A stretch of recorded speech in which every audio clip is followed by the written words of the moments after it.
नमस्कार, मैं प्रेयसी। स्वागत है आप सभी का द प्रिंट लाइन्स में। उत्तर प्रदेश के मुख्यमंत्री योगी आदित्यनाथ ने कांवड़ यात्रियों के लिए बड़ा कदम उठाते हुए पूरे उत्तर प्रदेश में कांवड़ मार्गों पर खाने पीने की दुकानों पर नेम प्लेट लगाने का आदेश दिया है। आदेश में साफ कहा गया है कि हर हाल में दुकानों पर संचालक मालिक का नाम लिखा होना चाहिए। इसके साथ ही उसे अपनी पहचान के बारे में बताना होगा। दरअसल उत्तर प्रदेश सरकार की तरफ से ये फैसला कांवड़ यात्रियों की आस्था की शुचिता बनाए रखने के लिए लिया गया। वहीं अब इस मामले में उत्तर प्रदेश के पूर्व उप मुख्यमंत्री व भाजपा राज्यसभा सांसद दिनेश शर्मा का बड़ा बयान सामने आया है। उन्होंने कहा, निश्चित रूप से यह स्वागत योग्य कदम है और लोगों के बीच आपसी प्रेम और सौहार्द बढ़े, इस भावना के साथ सरकार ने यह आदेश जारी किया है। इस आदेश में यह नहीं कहा गया है कि किसे कहां से सामान खरीदना है। जो जहां से चाहे वहां से सामान खरीद सकता है। दुकान के नीचे लगभग 40 से 50% लोग अपने मालिक का नाम लिखते हैं। मैं समझता हूं कि जो संविधान की व्यवस्था है उसमें धार्मिक आस्था का सम्मान और संरक्षण का जो भाव दिया है, उसके अंतर्गत यह एक बेहतर प्रयत्न है।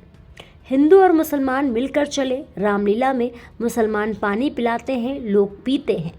ईद में हिंदू लोग उनका स्वागत करते हैं, इसमें कोई आपत्ति नहीं है। लेकिन जो व्रत, त्योहार, कांवड़ यात्रा के कुछ नियम हैं, उनका उल्लंघन ना हो, इस नियत से यह निर्णय एक स्वागत योग्य कदम है। निश्चित रूप में ये स्वागत योग्य कदम है और कदम के पीछे भावना लोगों का आपसी प्रेम और सौहार्द बढ़े और एक समन्वित भाव से लोग अपना त्यौहार मना सकें, इस भावना के साथ सरकार ने ये आदेश जारी किया है। इस आदेश में अगर आप देखो तो उन्होंने ये नहीं कहा कि किसको कहाँ से दुकान खरीद से सामान खरीदना है। जो जहाँ से चाहे वहाँ से वो सामान खरीद सकता है। अभी तक ये सामान्य प्रक्रिया आपने पूरे उत्तर प्रदेश में देखी होगी कि लोग अपनी दुकानों का नाम लिखते हैं और मैं समझता हूँ दुकान के नीचे लगभग 40-50% लोग अपने प्रोप्राइटर का नाम भी लिखते हैं। मैं समझता हूँ कि जो संविधान की व्यवस्था है उसमें धार्मिक आस्था का सम्मान और संरक्षण का जो भाव दिया है, उसके अंतर्गत ये एक बेहतर प्रयत्न है संविधान के धार्मिक भावना के संरक्षण की भावना का।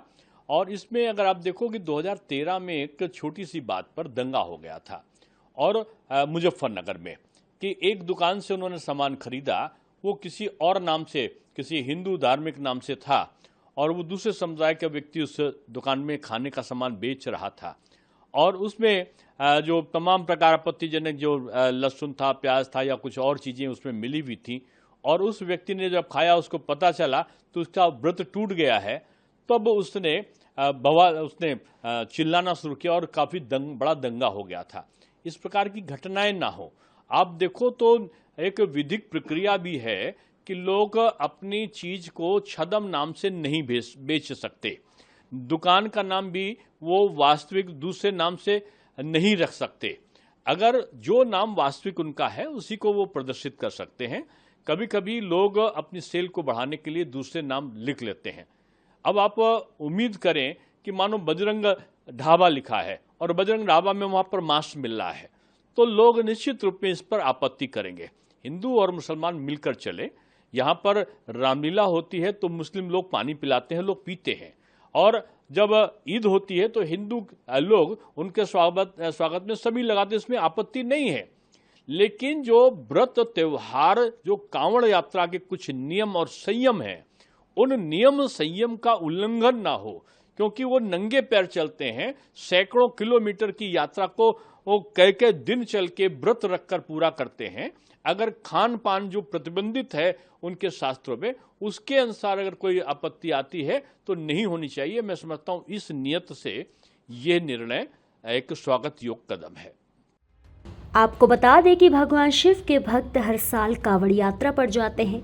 यह पवित्र यात्रा सावन के महीने में शुरू होती है। इस यात्रा में कांवड़िए भगवा वस्त्र पहनकर यह यात्रा करते हैं। इस साल यह पवित्र यात्रा 22 जुलाई 2024 से शुरू हो रही है। इस यात्रा को लेकर यूपी और उत्तराखंड में खास इंतजाम किए जा रहे हैं, क्योंकि ज्यादातर लोग इन दोनों राज्यों से कांवड़ लेकर गुजरते हैं। यही वजह है कि सरकार भक्तों की सुविधा के लिए हर बंदोबस्त करती है।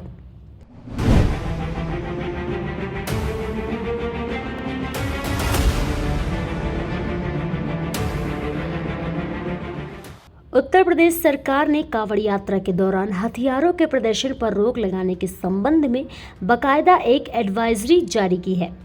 महीने भर चलने वाली कांवड़ यात्रा के दौरान डीजे और धार्मिक गाने तय सीमा के भीतर बजाए जाएंगे। इस बारे में डीजीपी प्रशांत कुमार ने बताया कि यात्रा के मद्देनजर यातायात व्यवस्था में बदलाव किया गया है। भारी वाहनों के प्रवेश पर रोक रहेगी। इसके अलावा 21 जुलाई की मध्य रात्रि से दिल्ली एक्सप्रेसवे, देहरादून एक्सप्रेसवे और चौधरी चरण सिंह कांवड़ मार्ग पर भारी वाहनों के प्रवेश पर रोक रहेगी।